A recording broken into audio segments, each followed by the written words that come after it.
आऊज़ुबिल्लाहि मिनश्शैतानिर्रजीम बिस्मिल्लाहिर्रहमानिर्रहीम। अस्सलामु अलैकुम वरहमतुल्लाहि वबरकातुहू। Dear students, I hope you are fine. आप लोग ठीक होंगे। तो आज चलें शुरू करते हैं। हमारा लेक्चर नंबर 45 है और डायफ्रैक्शन जो है वो हमने कल तकरीबन ख़त्म कर दी थी। उसमें सिर्फ एक ही टॉपिक जो है वो रह गया एक्स रे डायफ्रैक्शन का। बाकी उसके अलावा हमने जो है ये सारा कंप्लीटली जो है उसको डायफ्रैक्शन को जो है वो स्टडी कर लिया। तो आज जो है वो हम इसको स्टडी करेंगे एक्स रे डायफ्रैक्शन को, और उसके बाद फिर नेक्स्ट चैप्टर जो है हमारा उसको स्टार्ट कर देंगे। ठीक है। ये भी जो मेरी बुक के अंदर चंद एक्स्ट्रा आर्टिकल्स जो कि नहीं हैं उसके अंदर, उनमें से एक है ये एक्स रे डायफ्रैक्शन जो है। तो इसको शुरू करते हैं फिर हम एक्स रे डायफ्रैक्शन को। तो आज हमारा लेक्चर नंबर 45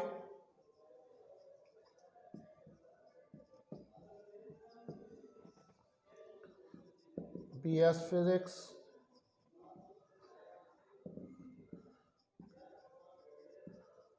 ऑसिलेशन, और लास्ट टॉपिक इसका चैप्टर डायफ्रैक्शन का।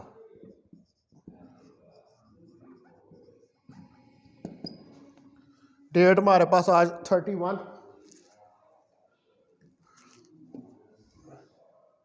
2020 है। तो आज हमने जो स्टडी करना है वो हमने क्या करना है, X ray diffraction.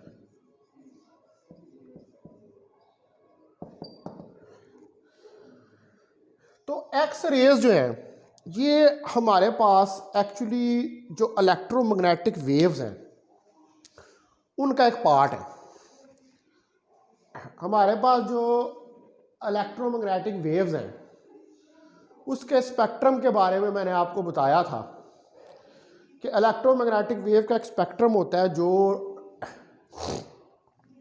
Radio wave से लेकर गैमा रेस तक होता है, और गैमा रेस के बाद जो रेज हैं, जो हाईली एनर्जेटिक रेज हैं जिनकी फ्रिक्वेंसी ज़्यादा होती है, वो एक्स रेज होती हैं। तो अगर आप स्पेक्ट्रम जो है विद रिस्पेक्ट टू फ्रिक्वेंसी देखें तो सेकंड नंबर पर ज़्यादा फ्रिक्वेंसी होती है एक्स रेज की आफ्टर गैमा रेस। ठीक है। और अगर वेवलेंथ के हिसाब से आप स्पेक्ट्रम को देखें तो सबसे शॉर्ट वेवलेंथ गैमा रेस की होती है, और गैमा रेस के बाद जो सबसे ज़्यादा शॉर्ट वेवलेंथ होती है वो एक्स रेज की वेवलेंथ होती है। तो एक्स रेज ये भी आप जब मॉडर्न फिजिक्स का कोर्स पढ़ेंगे ना तो उसके अंदर इस चीज़ को आप डिटेल के साथ स्टडी करेंगे एक्स रेज को। लेकिन यहाँ पर आप सिर्फ इतना ही याद रखें कि यहाँ पर आपकी इंफॉर्मेशन के लिए कि एक्स रेज जो है ये क्या है, ये एक्चुअली पार्ट है इलेक्ट्रोमैग्नेटिक वेव्स का। ठीक है। X rays are the part of electromagnetic waves. ये ई है, मैं लिख रहा हूँ इलेक्ट्रोमैग्नेटिक वेव्स के लिए। Electromagnetic waves which have high frequency, जिनकी high frequency and short wavelength, और शॉर्ट वेवलेंथ होती है। ठीक है। हाई फ्रिक्वेंसी और शॉर्ट वेवलेंथ, यानी कि अगर आप इलेक्ट्रोमैग्नेटिक स्पेक्ट्रम को देखें तो उसमें इलेक्ट्रोमैग्नेटिक वेव्स की जो प्लेस है वो क्या है, हाई फ्रिक्वेंसी और शॉर्ट वेवलेंथ। तो अगर इनकी हाई फ्रिक्वेंसी है तो then they are highly energetic. Highly energetic का मतलब है कि दे हैव हाई एनर्जी, इनकी एनर्जी भी हाई होगी इनकी एनर्जी, क्योंकि फ्रिक्वेंसी जो होती है वो डायरेक्टली प्रोपोर्शनल होती है एनर्जी के। अगर किसी इलेक्ट्रोमैग्नेटिक वेव की फ्रिक्वेंसी ज़्यादा है तो इसका मतलब है कि फिर उसकी एनर्जी भी ज़्यादा है। तो these raise have high energy. तो ये रेज जो है इनकी हमारे पास हाई एनर्जी होती है, इनको हम कहते हैं कि ये हाईली एनर्जेटिक रेज हैं। तो एक्स रेज जो है ये किस तरह प्रोड्यूस होती हैं? ये इनर शेल एक्साइटेशन से प्रोड्यूस होती हैं किसी एटम के अंदर। अब यहाँ पर चलें, मैं ये थोड़ा सा आपको इनर शेल एक्साइटेशन का बता देता हूँ, वैसे इसको हमने डिटेल के साथ पढ़ना है मॉडर्न फिजिक्स के कोर्स में। इनर शेल एक्साइटेशन का मतलब होता है कि देखें कि हमारे पास जो एटम है, देखिए ये एटम के अंदर न्यूक्लियस है और इसकी सराउंडिंग के अंदर ये इलेक्ट्रॉन्स घूम रहे होते हैं, ये एनर्जी लेवल्स होते हैं। तो जो न्यूक्लियस के सबसे करीब वाला एनर्जी लेवल होता है, न्यूक्लियस के, देखा ना ये न्यूक्लियस है, इसके ये सबसे करीब वाला ये एनर्जी लेवल है। तो ये इनर शेल है। अगर इस इनर शेल के अंदर एक्साइटेशन हो, यानी कि आप एटम को एक्सटर्नल से कोई एनर्जी दें और ये इलेक्ट्रॉन यहां से उठकर अपने ऊपर वाले लेवल में चला जाए और फिर वहां से नीचे आए, तो क्या होगा? यहां पर एक एनर्जी का डिफरेंस क्रिएट होगा और वो एनर्जी का difference in the form of F X rays इस एटम में से बाहर निकल जाएगा। ठीक है, तो इसलिए चूंकि ये इनर शेल एक्साइटेशन की वजह से प्रोड्यूस होती हैं, इसलिए ये हाईली एनर्जेटिक होती है। उसकी वजह यह है कि जो इनर शेल के अंदर इलेक्ट्रॉन्स होते हैं वो इलेक्ट्रॉन्स टाइटली बाउंड होते हैं। ठीक है, वो इलेक्ट्रॉन्स न्यूक्लियस के साथ टाइटली बाउंड होते हैं, क्योंकि न्यूक्लियस और इलेक्ट्रॉन्स के दरमियान एक इलेक्ट्रोस्टैटिक फोर्स ऑफ अट्रैक्शन होती है, क्योंकि न्यूक्लियस के ऊपर पॉजिटिव चार्ज, इलेक्ट्रॉन के ऊपर नेगेटिव, तो ये दोनों एक दूसरे को आपस में अट्रैक्ट कर रहे होते हैं। और जो शेल न्यूक्लियस के ज्यादा करीब होता है उस शेल को वो ज्यादा बाउंड होता है, न्यूक्लियस उस शेल के अंदर जो इलेक्ट्रॉन को उसको ज्यादा टाइटली बाउंड किए रखता है। ठीक है, तो वहां पर हमें इस इलेक्ट्रॉन को यहां से ऊपर वाले लेवल में ले जाने के लिए एक्स्ट्रा अमाउंट ऑफ एनर्जी चाहिए, ज्यादा एनर्जी चाहिए। तो जब आप ज्यादा एनर्जी देंगे तो जो इनर शेल एक्साइटेशन होगी उसके नतीजे में जाहिर बात है जितनी एनर्जी देंगे उतनी ही एनर्जी एटम में से रिलीज होगी। जितनी ज्यादा एनर्जी देंगे उतनी ज्यादा एनर्जी रिलीज होगी। तो अगर ज्यादा एनर्जी रिलीज होगी तो इसका मतलब है कि लार्ज फ्रिक्वेंसी की रेज निकलेंगी, और अगर लार्ज फ्रिक्वेंसी की रेज निकलेंगी तो उनकी शॉर्ट वेवलेंथ होगी। तो इसलिए जो एक्स रेज हैं हम कहते हैं they are produced due to the inner shell excitations of atom.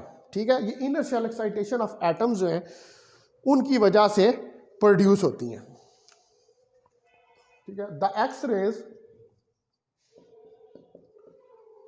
Are produced due to the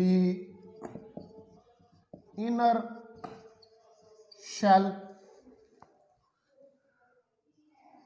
excitations of electrons inside the atom। Atom के अंदर इनर शेल एक्साइटेशंस जो हैं उसकी वजह से ये प्रोड्यूस होती हैं, और इसी वजह से हम कहते हैं कि ये हमारे पास हाईली एनर्जेटिक रेज हैं। ठीक है, इनकी एनर्जी जो है वो बहुत ज़्यादा है, यानी गैमा इलेक्ट्रोमैग्नेटिक स्पेक्ट्रम को देखें तो गैमा रेज के बाद जो हमारे पास रेज ज़्यादा हाईली एनर्जेटिक हैं वो कौन सी हैं? वो एक्स रेज ही हैं। ठीक है जी, अब ये आपको थोड़ा सा इंट्रोडक्शन मैंने करवा दिया एक्स रेज का। ठीक है, ये एक्चुअली हम इसको बड़ी डिटेल के साथ मॉडर्न फिजिक्स के कोर्स में स्टडी करेंगे, लेकिन यहाँ तक आपको ये पता लग गया होगा कि एक्स रेज एक्चुअली होती क्या है। ठीक है, तो जो वेवलेंथ होती है किसी भी इलेक्ट्रोमैग्नेटिक वेव की, इसको हम डिटरमिन करते हैं बाय यूजिंग डायफ्रैक्शन ग्रेटिंग। ठीक है, डायफ्रैक्शन ग्रेटिंग जो है मैंने आपको बताया था कि it is used to calculate the wavelength of light. तो वेवलेंथ जो है, wavelength of any electromagnetic wave is calculated with the help of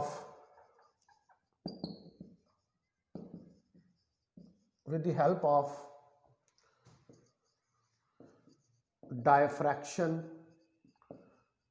grating. और डायफ्रैक्शन ग्रेटिंग को हमने बड़े तफसील के साथ इस चैप्टर के अंदर पढ़ा है। ठीक है जी। तो एक्स रेज जो हैं ये हमारे पास ऐसी रेज हैं जिनकी शॉर्ट वेवलेंथ होती है, ठीक है। X rays having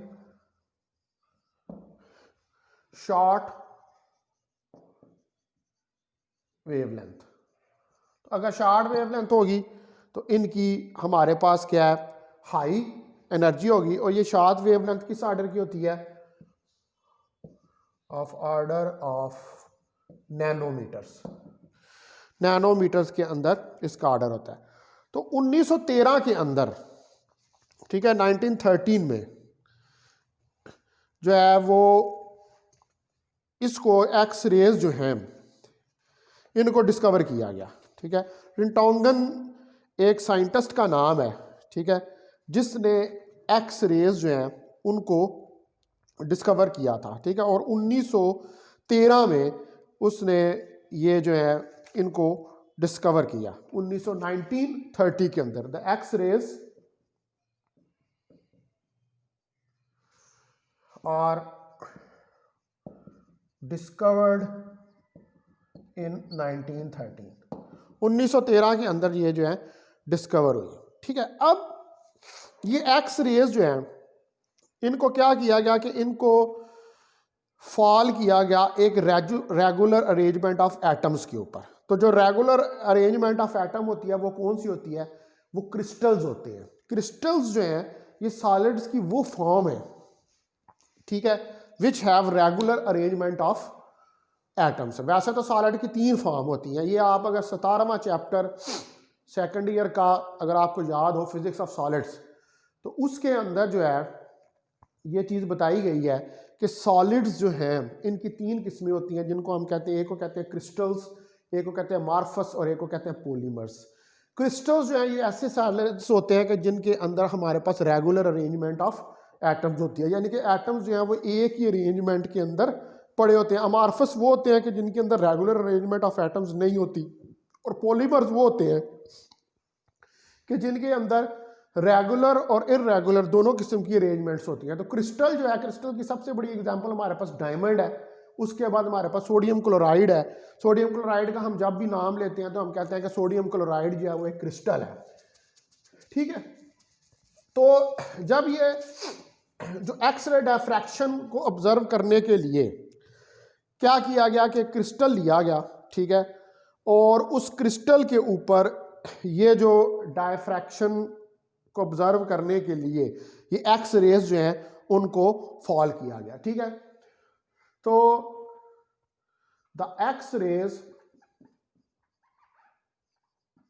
are fallen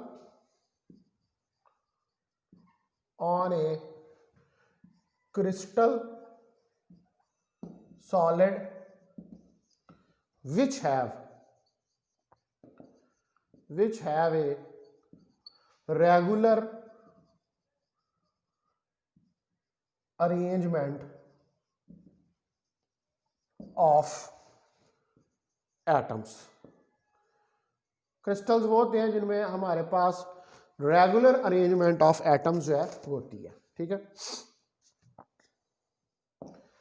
जैसे सोडियम क्लोराइड है, तो ये जो क्रिस्टल है ये एक्ट करेगा as a 3 dimensional diffraction grating.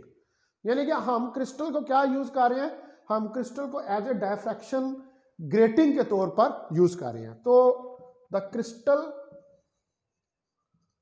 Will act as a 3 dimensional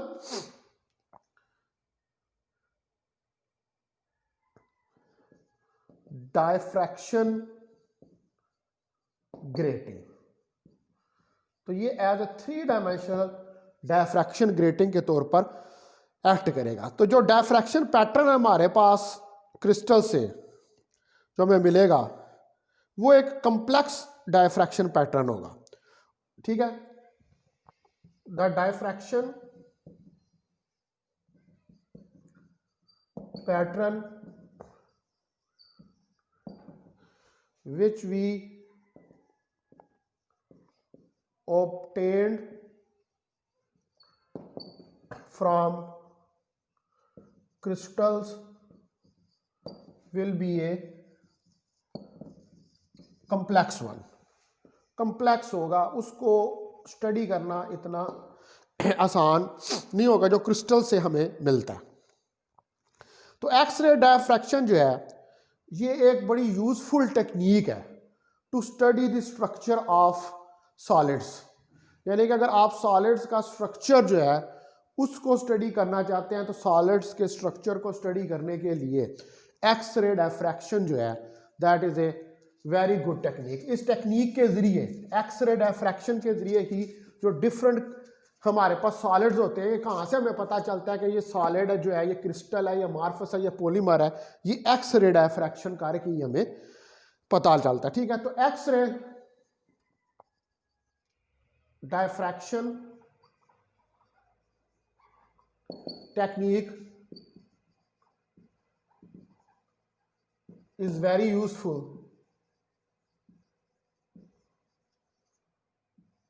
to study the structure of solids। Solids के स्ट्रक्चर को स्टडी करने के लिए ये एक हमारे पास बहुत ही यूजफुल टेक्निक है। अच्छा, अब मैं जो है वो एक फिगर जो है वो बनाता हूँ, ठीक है, और उस फिगर से फिर हम इसको डायफ्रैक्शन को समझने की कोशिश करते हैं। देखें यहाँ पर ये हमारे पास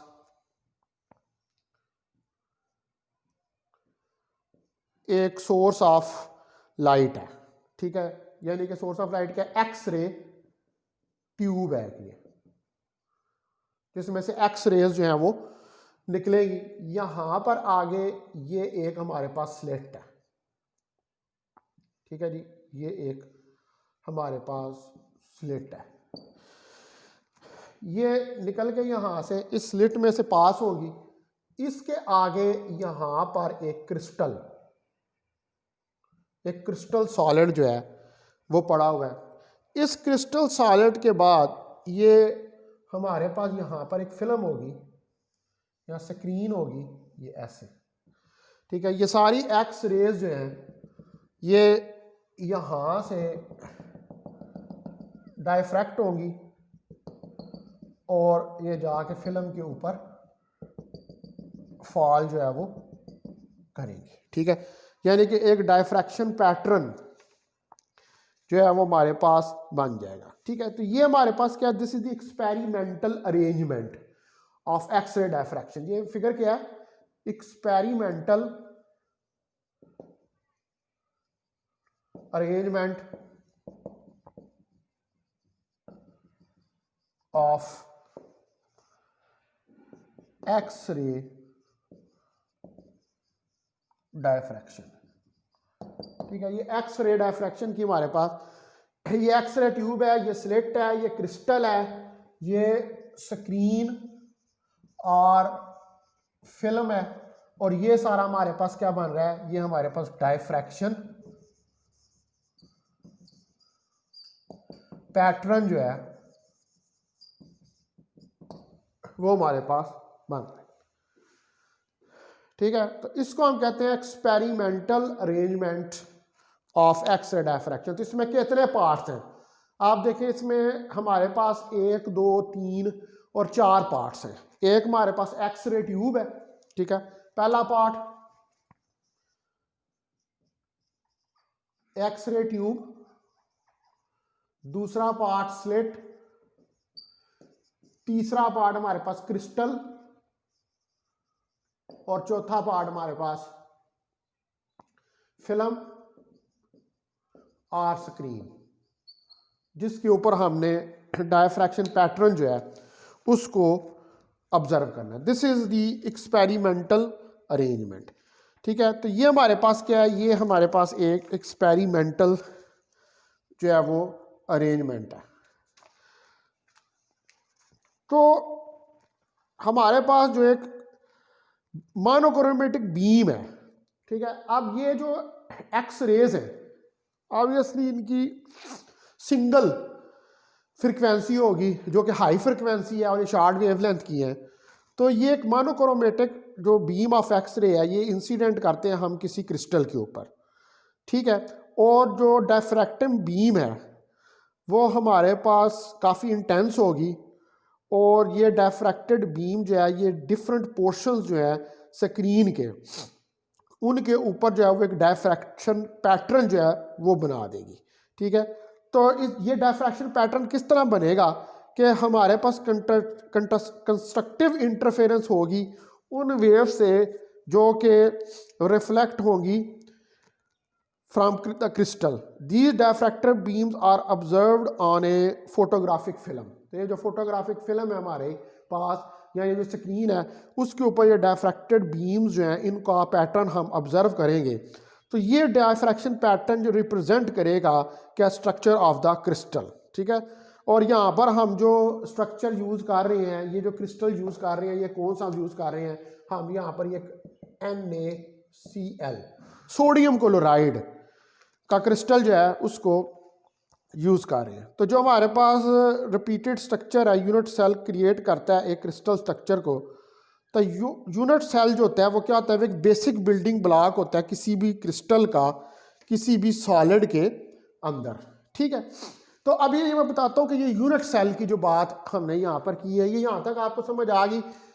रे है, इधर से एक्सरे निकलेगी, इस क्रिस्टल पे फॉल होगी, क्रिस्टल पे फॉल होने के बाद ये डायफ्रैक्ट होगी, डायफ्रैक्ट होने के बाद स्क्रीन के ऊपर जो फोटोग्राफिक फिल्म है या स्क्रीन है उसके ऊपर एक डायफ्रैक्शन पैटर्न जो है वो बन जाएगा। ऑब्वियसली ये जो रेज यहाँ से डायफ्रैक्ट होके जा रही हैं वो जाके स्क्रीन पर इंटरफेयर करेगी, और इंटरफेरेंस की वजह से हमारे पास जो है वो डार्क और ब्राइट फ्रिंजेस जो हैं वो स्क्रीन के ऊपर फॉर्म हो जाएंगी, ठीक है। तो अच्छा अब आप देखें कि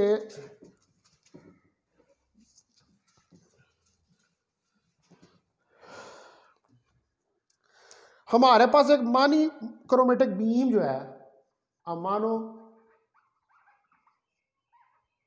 chromatic beam of X rays, एक मोनोक्रोमेटिक बीम जो एक्स रेज की is incident on the crystal. उसको क्रिस्टल के ऊपर हम इंसिडेंट करते हैं तो द डायफ्रैक्टेड बीम, जो डायफ्रैक्टेड बीम हमें मिलती है इज वेरी इंटेंस, वो काफी इंटेंस होती है इन सर्टन रीजन्स, कुछ रीजन्स के अंदर, कुछ रीजन्स के अंदर बहुत ज़्यादा इंटेंस होगी और कुछ रीजन्स के अंदर जो है वो इंटेंस नहीं होगी। यानी कि कुछ रीजन्स के अंदर जो हमारे पास ब्राइट या डार्क फ्रिंजेस होंगी उनकी इंटेंसिटी ज़्यादा होगी और कुछ के अंदर जो है वो नहीं होगी, ठीक है। तो जो जिन रीजन्स के अंदर ये हमारे पास ज़्यादा इंटेंसिटी की होगी वो किसको कॉरस्पॉन्ड करेगी, वो कॉरस्पॉन्ड करेगी टू कंस्ट्रक्टिव इंटरफेरेंस, ठीक है। It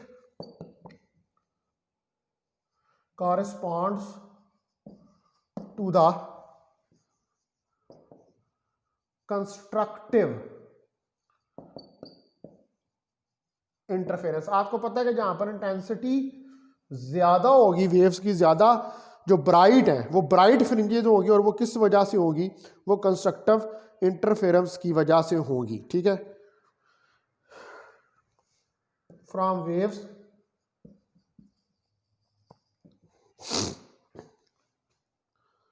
which are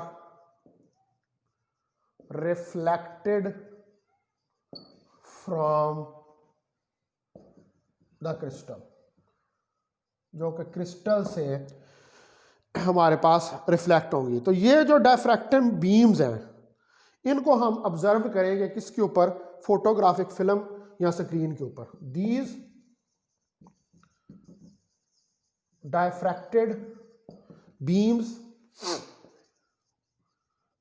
are observed on photographic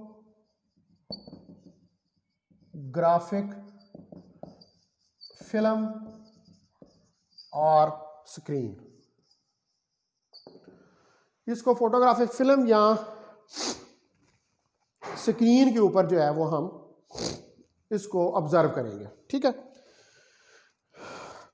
तो जो हमारे पास डायफ्रैक्शन पैटर्न जो है वो आएगा, वो डायफ्रैक्शन पैटर्न क्या है, वो रिप्रेजेंट करेगा structure of the crystal.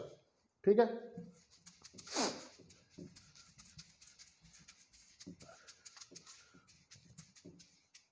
The diffraction pattern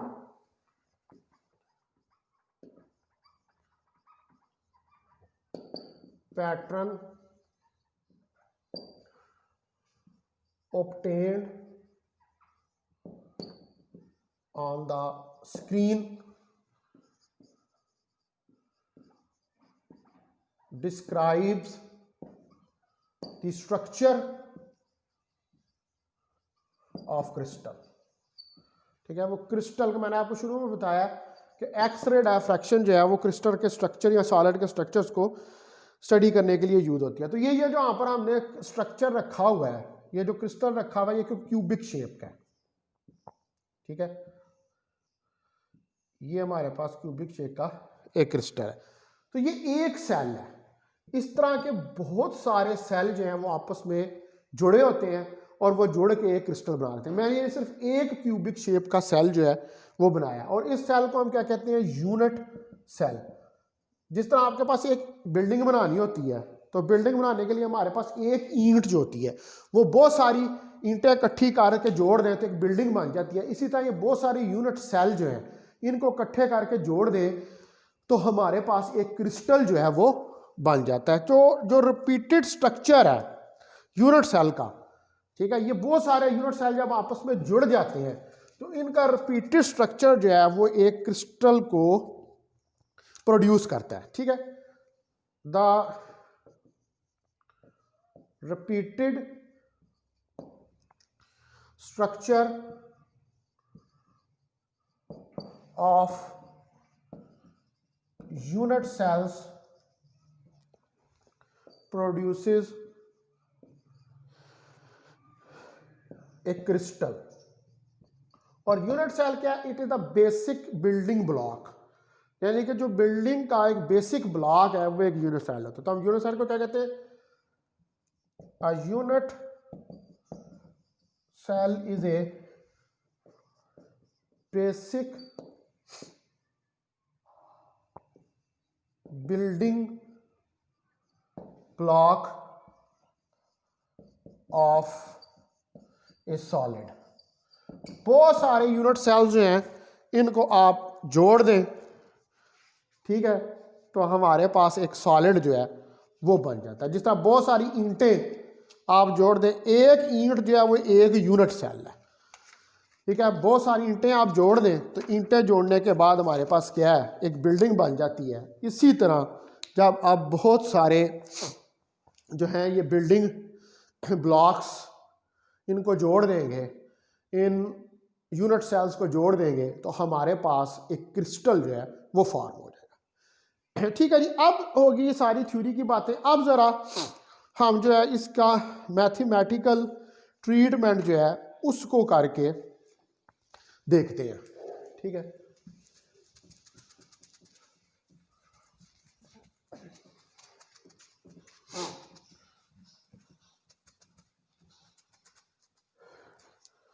तो आप देखें कि हमारे पास अगर ये दो प्लेन्स है क्रिस्टल की, एक ये एटम्स पर है, एक ये प्लेन है ऐसे जा रही है, और एक ये अपर प्लेन है, एक हमारे पास नीचे प्लेन है।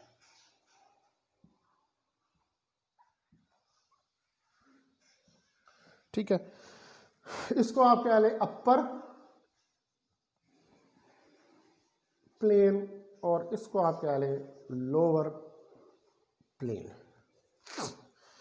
तो एक्स रेज जो है वो हमारे पास इस पॉइंट के ऊपर फॉल करती हैं और इससे इस पॉइंट पे इस एटम से पड़ने के बाद ये यहाँ से किसी एंगल के ऊपर डायफ्रैक्ट होता है। ठीक है, इसको इसके सामने ये पॉइंट बना लें, इसको ये जोड़ दें आप, एक नॉर्मल जो है वो ड्रा करें। अब एक और रे जो है, ठीक है, वो यहाँ से आएगी, इस एटम के ऊपर फॉल करेगी और ये नीचे तक जाएगी, ठीक है। उसके बाद यहाँ से नीचे से हमारे पास एक रे जो है वो इस तरह चली जाएगी। डायफ्रैक्ट जो है अपर प्लेन से भी होगी और लोअर प्लेन से भी वो डायफ्रैक्ट जो है वो होगी। तो हम कहते हैं कि यहाँ से अगर एक परपेंडिकुलर ड्रा कर दें, एक ये परपेंडिकुलर ड्रा कर दें, ठीक है, और एक ये परपेंडिकुलर हम ड्रा कर दें, तो ये यहाँ से जो एंगल बनेगा, ये एंगल थीटा बन रहा है, ये एंगल भी थीटा बन रहा है, इधर से भी ये एंगल थीटा बन रहा है और यहाँ से भी ये एंगल थीटा जो है वो बन रहा है। मैं इस पॉइंट को ए कह देता हूँ, इस पॉइंट को बी कह देता हूँ, ठीक है। और हमारे पास जो पॉइंट है इसको हम डी कह देते हैं, इस पॉइंट को, और ये जो पॉइंट है इसको हम सी जो है वो कह देते हैं, ठीक है। या आप इस पॉइंट को जो है, ये वाला पॉइंट है, इसको ओ कह लें, इस पॉइंट को ओ कह लें, ठीक है। तो अब एंगल जो है हमारे पास वो बन रहे हैं ओ ए डी और ओ बी डी, ठीक है।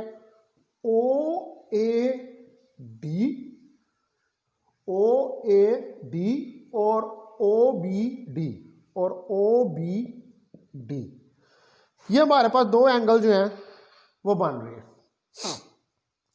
ठीक है। अब आप देखें कि ये इस एंगल के सामने वाला ये ए डी है, ये परपेंडिकुलर होगा। तो अगर मैं साइन ऑफ थीटा देखूं तो साइन ऑफ थीटा मेरे पास ये सामने वाला जो ये परपेंडिकुलर आ रहा है ए डी ओवर मेरे पास जो है ओ डी, ये वाला ओ डी, और ये क्या है, ये ओ और डी, ये एक्चुअली इंटरप्लेनर स्पेसिंग है डी। दो प्लेन्स के दरमियान में जो स्पेसिंग है वो कितनी है, वो डी है। Inter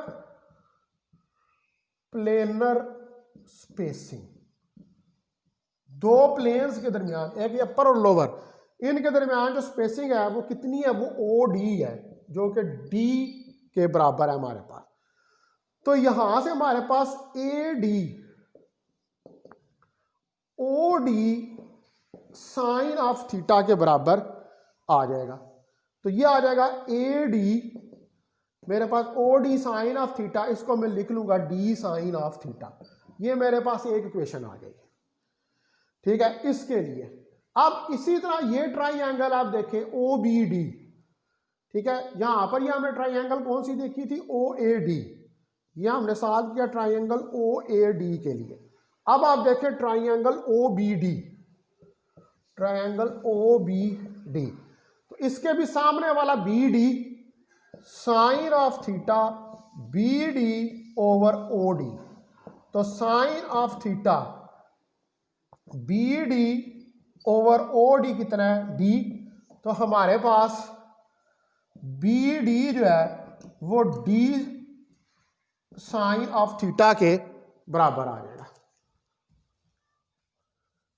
D sine of theta इसके बराबर आ जाएगा, ठीक है। अब ए डी और बी डी ये हमारे पास दो आ गए, तो इन दोनों को ए डी और बी डी जो है इनको आपस में आप ऐड अप कर दें, ठीक है। ऐड 1 and 2, इसको क्या कहते हैं हम, इक्वेशन 2। तो ऐड 1 and 2, तो हमारे पास क्या आ जाएगा, A D plus B D is equal to D sine of theta plus D sine of theta. तो ये मेरे पास आ जाएगा A D plus B D is equal to 2d sine of theta. तो यहां पर A D plus B D क्या है, एक्चुअली ये आपके पास पाथ डिफरेंस है, ठीक है। ये आपके पास ये ए डी और बी डी, ये क्या, ये दो रेस के दरमियान में पाथ डिफरेंस है। तो in the case of constructive interference आपको पता है कि ये पाथ डिफरेंस जो है A D plus B D किसके बराबर होगा, एम लैम्डा के, in case of constructive interference. तो M lambda is equal to 2d sine of theta. ठीक है जी, ये हमारे पास रिलेशन फाइनल निकल आया और इसको हम कहते हैं, this is known as Bragg's law. This is known as Bragg's law. ठीक है, इसको हम ब्रैग्स लॉ कहते हैं। और ये ब्रैग्स लॉ हमने किस तरह कैलकुलेट किया है, इस ब्रैग्स लॉ को हमने एक्स रे डायफ्रैक्शन को यूज करते हुए कैलकुलेट किया। ठीक है, तो ये भी पेपर में सवाल आ जाता है कि right A note on X ray diffraction and calculate the Bragg's law. तो आपने इसी तरह ये सारा नोट लिखना है। ये चूंकि बुक के अंदर नहीं था तो मैंने सारा ये बोर्ड के ऊपर राइट डाउन कर दिया। ठीक है, ये सारा आपने इसको राइट डाउन करना है इस तरह, और फिर M lambda equal to 2d sine theta जो है वो वैल्यू निकालनी है। ये हमारे पास ब्रैग्स लॉ है, और इस ब्रैग्स लॉ से आप इजीली देख सकते हैं कि हम थीटा, किसी भी थीटा एंगल के ऊपर किसी भी क्रिस्टल का जो स्ट्रक्चर है उसको स्टडी कर सकते हैं। ठीक है, तो अब यह आपका जो है चैप्टर ये ख़त्म हो गया आज। कल से मैं पोलराइजेशन जो है वो स्टार्ट करूँगा। तो इसकी भी असाइनमेंट जो है आप 5 जो है 5 जनवरी तक इसके जो बुक के पीछे के सारे शॉर्ट क्वेश्चन और न्यूमेरिकल दिए हुए हैं, 5 जनवरी तक जो है वो मुझे असाइनमेंट इसकी सबमिट करवा दें। और बाकी दूसरी असाइनमेंट्स जो अनसीन है वो भी आपको मिल रही है, और उनकी सबमिशन डेट भी मैं उसके ऊपर असाइनमेंट के ऊपर जो है वो लिखता जा रहा हूँ। आज एक और असाइनमेंट जो है वो मैं अपलोड करूँगा, एक अनसीन इसी के हवाले से ही, डायफ्रैक्शन के चैप्टर से ही। ठीक है, 10 जनवरी वाली मिली हुई है अनसीन, तो ये 5 जनवरी से थोड़ा सा आगे रख लें प्लीज। चलो 15 जनवरी कर लो, 15 जनवरी कर लो। Thank you sir. हाँ 15 जनवरी कर लो। ठीक है, इसकी 15 जनवरी कर लो। ठीक है, इसकी आज जो आपको अभी नई असाइनमेंट मिलेगी वो जो आज एक और मैं अनसीन दूंगा डायफ्रैक्शन की, वो उसका फिर हम रख लेंगे 20 जनवरी। वो मैं देखूंगा कि क्या है, तो उसके साथ उसका 20 जनवरी जो है वो टाइम जो है रख लें। अब कल से जो है वो आपका जो एक और, 20 जनवरी को एक मिली हुई है। चलो 25 को रख लेंगे, 25 को रख लेंगे। Okay sir. हाँ 25 को रख लेंगे। तो ये जो अब आपका चैप्टर ख़त्म हो गया। ठीक है, अब कल से मैं पोलराइजेशन जो है ना उसको स्टार्ट करूँगा। ये पोलराइजेशन जो है वो आपका लास्ट चैप्टर है। ठीक है, हाँ जी, किसी ने कोई क्वेश्चन तो नहीं पूछना, पूछ सकते हैं आप।